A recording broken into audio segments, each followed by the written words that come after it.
Hi, welcome to class. We're the only two right now, but the other ones will show up eventually, right? I hate my life. I hate my life. And Professor Sunreis Productions! Hello class, Professor Sunreis here. I had an amazing game yesterday against Invoked Despia with my Brave Virtual list. It's a slightly different list I've been testing and I've actually liked it. I have a regional this Saturday. And if it works out well, I'm doing another profile on it, and I'm gonna keep you guys updated on the deck list. But the replay it had everything which Brave Virtual stands for: bricking, insane 10-1 boards, insane grind games. So, without further ado, don't forget to like and subscribe, and let's get right into the replay. So here we are in the replay. I won the rock paper scissors. I'm gonna pause quickly here. I'm currently at 595 rating. The opponent is at 1029 rating, and you can see my beautiful face again. I hope you missed me. Anyways, so like I said, I won the rock paper scissors, so of course I decided to go first. And here we have a classic Brave Virtual staple, a straight up brick. We are on Lao Chucha. Chucha, gotta love to see it. Ooh, Draco back. Adventure and ride. Lovely. So theoretically, we have basically one card in hand for now. We have Brave Engine. The opponent is on Vela, Super Polymerization, Dasher, Branded Fusion, and Super Polymerization. Actually, his hand is quite bad as well. So that this theoretically could be a grind game. So let's see. We of course start with an Adventure. Because we can use this discard effect on the Enchantress to get a free discard, which we usually would have of the Draco back, but we even had through that. So we add the Griffin, pitch the Enchantress, use Enchantress, banish herself out of the graveyard, and we get a ride. And that way we have full Brave Engine going. And we have a Chucha plus Lao next turn. So we do have the virtual engine for next turn at least. Of course, we get a token. We chain the Griffin because we don't have a Draco back anyways to search, so we can just protect it. It doesn't really matter. It plays around the token collector, but it also doesn't really play around the token collector because we don't really can do anything, even if we negate the token collector then. So we set Chucha, pass turn. Opponent hard draws a Meltdown, and which basically seals the deal because we could have played around one Omni negate, one engine card, which he currently has, but the second one is just too much. So at this point, he activates Meltdown. I'm like, okay, this is fine. If he has anything else, we're basically screwed up, and we are screwed up anyways here because the opponent has Brand Fusion and we cannot negate it because of Meltdown. So at this point, I'm like, okay, he's playing Invoked. I want to see what version of Invoked he's playing because there's still a lot there. It's like Invoked Dogma, it could be Invoked Mech Knights. It's fucking Dueling Book, let's be real. Invoked Branded, which was my first process because it's the most popular right now, just because it's a new deck. So at this point, I knew I was probably going to lose. So my mindset was, okay, I'm gonna take as much information out of this game as possible, which is like very important for you guys to remember that even in a scenario like this, you're still playing a match, so you still want to prepare yourself for the second and third game. So just don't, even if you're on Dueling Book, just don't scoop it. Just wait it out. It's like only 1 or 2 minutes when you know what your opponent is playing. So you just gotta stick with it and hopefully get some nice information out of it. The opponent is gonna activate Branded Fusion here, which is like, okay, here's Branded Fusion plus Alistair. I'm not gonna win that. Let's just scoop. Siding. We of course decide to go first. Opening hands are Lulu, Ride, Lulu, Lily, Ghost Bell, which I sided in, against Meltdown, Invocation, Ash, Fusion Destiny, Fleur, which is like a pretty decent hand. Mine is also not bad. So we start out with a Ride, probably, yeah. We start out with a Ride, summoning token, getting Adventure out of the deck, normal summoning Lulu, triggering the Adventure to search a Draco back. The opponent only has an Ash, so we are pretty good on that department. Activate Adventure, get the Griffin, Draco back re-equip, summon Griffin, and at this point we are good to go. We will activate the Lily first here in this scenario. I always do that because we need to get the Lily on board anyways to actually play here. And it's just a nice Ash bait to just open with the name you don't really need to get, because Lulu, of course, is a way better name, because we still want to Chucha, even though it doesn't really do a lot in this matchup. It's mostly there to hit the Meltdown. But it's overall just really good to start with the least favorable name, just in case the opponent is on the mindset, okay, to Ash the first name, which is like, I don't even know what the best thing is to hit against Virtual World. It's always hand dependent. You can never really be sure. So Lily gets Ash. We let this resolve because we have another name, and therefore we automatically play through 2 hand traps right now, which is like insane. Lulu on the Lulu, sending a Qinglong, adding a Chucha, summoning the Lulu, and then we are going to use Qinglong, pitch itself, banish itself, search a Gigi. We of course use the Gigi here because with what's it called, a Lao, we couldn't have actually done anything here, even though we can pitch a Lily. Gigi sent Chucha. We do that so that we have the Crystal Wing line available to us, because Chen also doesn't really do a lot, so we don't really evaluate that. And with Chucha, we of course get our own Chucha alive. So we always want that, because while it's not insane, it's really important to hit the Meltdown, in my opinion, because it not only takes away the Invoked engine, probably, but most importantly, we can actually use the Griffin Rider to negate like stuff like Fusion Destiny and stuff like Branded Fusion. So we go for the Charge Warrior line, draw Lao, pretty good draw, not gonna lie, which allows us to extend even further. We use the Lao to go for a Lily.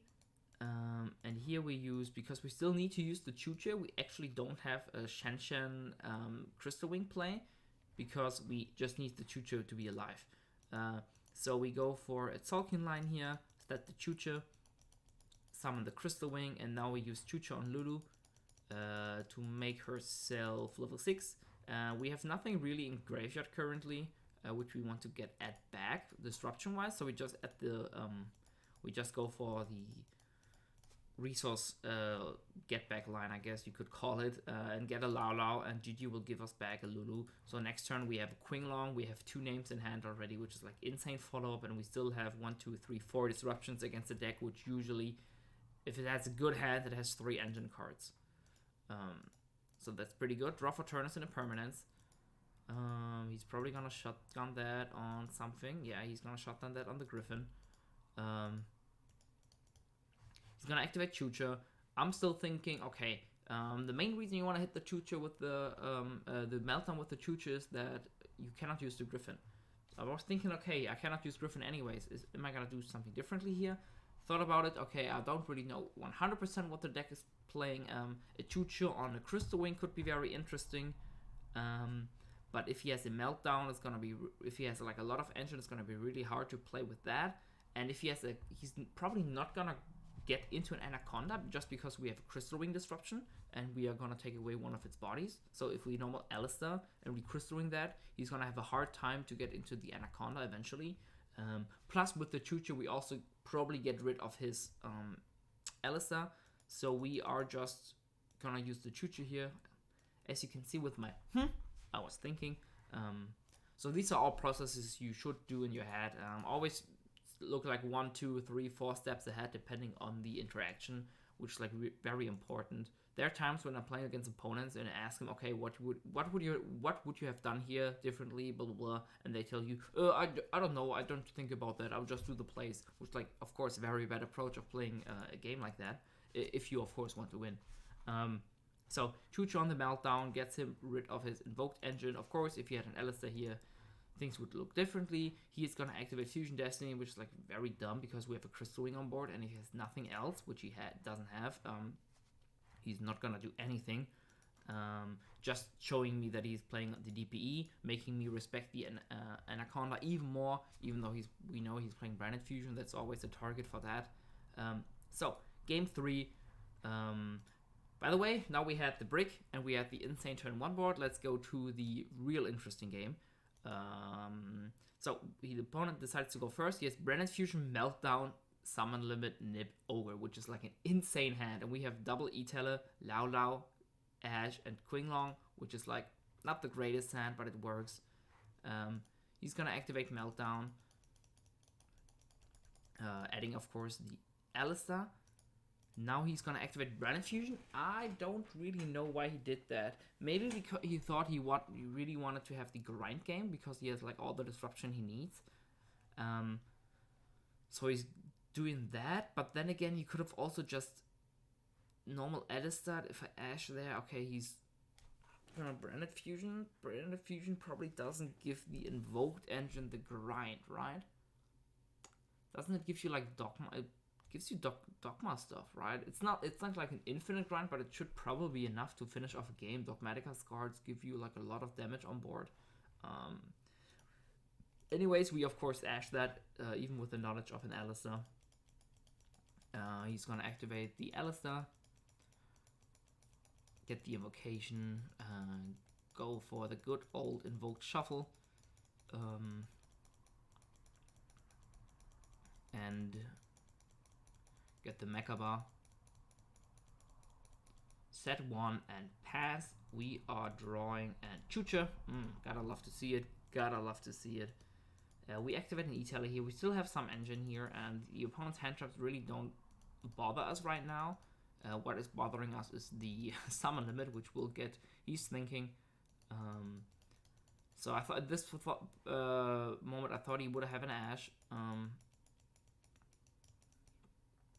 or he would Mecha Bar maybe, but he's just summon limiting. Can you say it like that? I don't know. Which is like a huge bummer, but we are not completely out of the game now. We can still get that Chucha alive actually, because Nia will banish itself because of the E-Teller. And we have a Qinglong, which will actually give us some follow-up. Yeah, gets us the follow-up. Pitch Qinglong for the Qinglong, giving us even more follow-up. Chucha banish itself. Now we have an alive Neon banish itself. Now we have an alive Chucha to hit the summon limit. The opponent is gonna play around that though, because he's drawn the Ecclesia. So at this point we are in a pickle. The opponent normal summons Alistair. The opponent is probably not on a second Mecha Bar, otherwise he maybe would have gone here for that. But he is going to special summon the Ecclesia, searching a punishment to play around the Chucha. But at this point I was like, okay, what is my out here? Do I have to scoop? My out is probably just a Droplet, because Droplet would actually be insane. Activate Chucha on the summon limit. Of course, by the way, I couldn't have used the Chucha on the summon limit before he searched the punishment, because I knew he's probably gonna search punishment here if he plays it, because then his summon limit is gone and he can extend into the invocation, which I really don't want him to happen or him to do. Or he could have just searched Fleur de Lis instead, go for like no, he actually couldn't have gone into the invocation. My bad, because he cannot go for the extra deck. But he could have gone for Fleur de Lis instead, and then he had like another disruption, and we would have used the Chucha already. So in my opinion, I think it was correct to not hit here, because the Fleur de Lis could have really hurt us, right? Now that I think about it, maybe I should have gone for that earlier. I thought he's gonna extend a lot further, but maybe he plays Maximus. So that's, it's really hard. If he plays Maximus, which I don't know, it could have been the right play to chill out here, but maybe it would have been correct to hit on the Ecclesia. Could have also just been a bait, right? We don't know. I mean, it's also like very feasible that a deck like this, which plays such a small Dogmatica engine, is not on the punishment. But anyways, we are like, oh shit, Shenshin and this heaven, please help us out here. We needed droplets or we lose. So I started preparing my prayers, hit them up, like double timed the prayers because we are in a pinch. And opponent is gonna attack with an Ecclesia and the Alistair running over the Lala with a Mecha Bar. Sadly, it's not that big of a booty. And we need to play into Nib over summon limit Mecha Bar, and we do the Droplet. Okay, we can actually do this. So stand by main. Main phase, of course, because we do play the talents in there, and we have like, there's no value of going for it in the standby phase, I think. Maybe correct me if I'm missing something. So we use Chucha on the summon limit. Opponent is gonna Mecha Bar. We chain E-Teller, chain Droplets, get rid of the E-Teller, negate the Mecha Bar, and suddenly we are playing. We only need to play through 2 hand traps now, right? Like the God combo hand trap lineup. Shouldn't be that hard. It actually is. So we are summoning in Lulu out. Actually, we cannot summon the Neon because Italo was chaining 2 and Chuchu was chaining 1. So theoretically we could have gone it differently, but it's not too big of a deal. Now we activate Lulu on the Chucha. Even if he would have ashed him, which we thought he might have because of the interaction on the Laula earlier, we still would have had Qinglong on the Lulu to get rid of it and probably get a Laula and then summon summon Laula and another Laula. But we will be able to add a Gigi and send another Qinglong. Now, of course, we still need another card in hand, so we go for the Gigi on the Lulu because we want to go for a Charge Warrior to get into the Lao over the Qinglong, of course. So we take the Lulu, which was summoned from the E-Teller, and the Gigi. I don't know if it's the right play. Maybe we actually want it to get banished if something happens, just in case to get Chuchu alive for the next turn. But I'm not like 100% sure. We also have a Chuchu in the grave anyways, so we would have that alive. Charge Warrior, effect, draw, Enchantion in the Heaven is going to be nice to us. We draw a fucking Talent. So at this point, I'm like, okay, that's an insane draw. Thinking about what we want to do with that, we're just going to activate it for a draw 2 because we could have got rid of his cards in hand, but we don't have anything in our grave to really play with because we cannot activate the Qinglong, so we wouldn't have really able to extend here past like a Shanshan, which is like definitely not enough because we know he has an Invocation and he has 2 cards. So the likelihood of him having either 2 plays and 1 hand trap or 1 play and 2 hand traps, like it's somewhere in between there. And like Talents, okay, we can get rid of 1 play, but then he has like 2 hand traps and we will never get into the game again. Or he has 2 plays and 1 hand trap and we will get rid of the 1 hand trap and we don't really have any plays left for us to like OTK him or build enough disruptions so his 2 plays don't resolve. So we go for the Talents, draw E-Tally and Griffin, which is like an okay draw. One of them is gonna get discarded anyways, and Griffin, I guess, is like decent because we want to go for the Brave line anyways. Qinglong, pitch the E-Teller. I don't know why I did it yet, because I definitely could have just gone for the Beatrice line first. Chuchu on the Lulu, making it level 6, so we can overlay Lulu and Charge Warrior into a Beatrice. Beatrice, summon, pitch Lulu, send Enchantress, banish herself, get the right. At this point, we are like straight up Barben because we have Brave Engine, plus we still have a Lala on a Chucha, summoning a Gigi, sending a Neon, summon Neon, so we still have another rank 6 plus a Brave Engine for us, which is really good.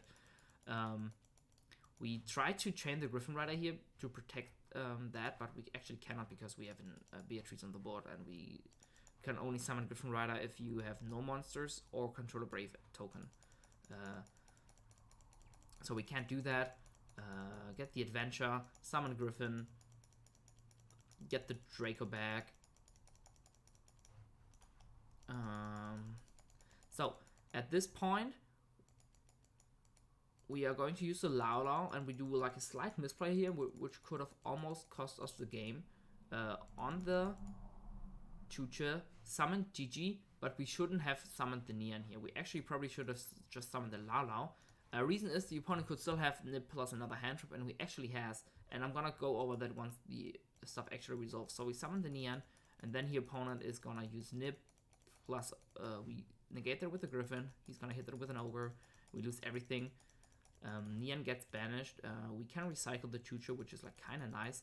But the reason we shouldn't have done that is because with the Adventure, which we still haven't used, we could have just added the Enchantress, pitching the Draco back, re-equipping the Draco back, and then we could have used the Enchantress special summon or even normal summon because we didn't do that, and then trigger the Neon that way. In which case, we would have had a nice way to have a follow-up after like Nip plus another hand trap. The follow-up probably would have been just to summon a Juju, get rid of the Nip token, and then we have like a really the Nip, and then we have like a really hard to out boss monster in a simplified game state like this because you cannot out it with the Invoked engine, you cannot out it with the Branded. Yeah, we could have outed it with like a good top deck of like Branded Fusion or something. But the Invoked engine, which is like his only play we know he has, cannot out this. Also, Enforcer cannot out it, so it's like really hard for him to out it at this point. And we get rid of his Nip token to hinder his place into an Anaconda. But we don't have that. And then we do one more misplay. At first, of course, we use the Neon to recycle because it's like free. We do one more misplay because we think Dracoback can re-equip it to any token, but it's only a Brave token. So we thought, okay, I'm just gonna do that, equip that on the token, and then I'm gonna bounce the Nib, but we actually cannot do that. I remember that now once I did the misplay. So the opponent still even has a Nib, which is like really bad for us because Anaconda is a card in his extra deck. He draws an Impermanence, which is like good for us because it's actually not a play. Any like engine card here we probably would have lost. Invocation, banishing Alistar and Mechaba, going for Ogatis. Ogatis, pitch that. Luckily we don't have a fusion card in the grave, otherwise we would have been dead here already. And now the opponent is gonna use the Invocation to shuffle itself back, of course, giving him the Alistar. Normal summon Alistar, search Invocation, happened a million times, still a cool card, I like it. So at this point he has game on board, so he can force the Chucha, which he is, I think he's gonna do. He's evaluating his options, checking everything, he's nothing in grave. Doing the extra deck, doing the good old he's gonna declare battle phase. We will let that happen, of course, because we can use Chucha in the battle phase. We are going to nip on Chucha on the nip just because it's the biggest body. Then he is going to attack us for 3k. That's pretty good because we're not dead, of course. But he is going to go for an Anaconda, probably, just because it's like the easiest option. He could have also kept the Ogatis for disruption purposes. Now that I think about it, we could have maybe hit that, just because he could have left that on the board, on the field. But then he would have needed an extender, and if he had an extender, he probably would have summoned that, because the only extender which is alive is probably a Fleur, and then he would have had game anyways. So it's probably not something we have to bother about. So it's probably right to just hit the nib. So he's gone for an Anaconda. First he's gonna Invocation. Luckily he doesn't play a Mechaba here, even though it probably wouldn't have mattered because it's only like on the, he has no discard apart from the Impermanence. So he's just summoning a Purgatrio, just so he can use the Invocation next turn again. Though he probably doesn't have like another fusion target. Imagine he plays Kaliga, which he couldn't have summoned here, but he could have summoned Mechaba. Yeah, of course. So Anaconda, pay 2k, summon the Enforcer. So now we have to play through an Enforcer, which is like fine because we actually have a pretty good hand still. We have Qinglong and Grave. I don't know why he is going to hit the Adventure here, which is, in my opinion, a misplay. Because I know my deck, I don't have value of that anymore, but I guess he valued that high, even though we have an Enchantress in our hand anyways. But that's okay. Couldn't click main phase 1 here because it lags. Duel Book has been atrocious lately. Yeah, anyways. So we are going to think here, and we decide to go with Lulu on the Chucha first. Like, if he would have hit the Chucha in his turn, things would have looked differently. We probably still would have won this, but things would have looked differently. So he's gonna Enforcer on the Chucha. We're like, fine, we can just normal summon the Lulu.